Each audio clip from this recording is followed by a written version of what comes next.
பெண்ணு பெண்ணாவே இருக்கணும், ஆண் ஆணாவே இருக்கணும். ஏன்னா பெண்ணுக்கு மட்டும்தான், ஆணுக்கு எந்த பெண் ஆணுக்கும் இவன் உத்தமி, இவன் கற்பு கரசி அப்படின்லாம் எந்த ஆணுக்கும் பேர் கிடையாது. ஆனா பெண்ணுன்ற பேரே ஒரு புனிதமான பேர். பெண்ணுன்ற ஒரு உயிரினம் இல்லைன்னு சொன்னா உலகம்ன்றது ஒண்ணு இருக்காது. அவ்வளவு புனிதமானது பெண்ணுன்ற பேர். ஆனா அந்த பெண்ணுன்ற பேருக்கு பல புகழ்ச்சியான பெயர்கள் இருக்குது. கற்பு கரசி, கண்ணகி அப்படின்லாம் பல பேர்கள் இருக்குது. அந்த பேரு இந்த ஆணுக்கு யாருக்கும் கிடையாது. இந்த பெண்களை தான் பெரிய பெரிய மகான்லேருந்து பெரிய பெரிய கவிஞன் வரைக்கும் பெண்களை தான் புகழ்ந்தான் தவிர எந்த ஆணையும் புகழ்ந்த சரித்திரமே இல்லை.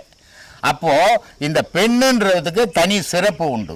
பெண்ணுன்னு இல்லைன்னா ஒரு குடும்பம்னு ஒன்று இருக்காது, பெண்ணுன்னு ஒன்று இல்லைன்னா பிறப்புன்னு ஒன்று இருக்காது. அப்போது அப்படிப்பட்ட பெண் பிறப்பு பெண்ணாகவே வாழணும், வாழ்ந்தால்தான் அது பெண்.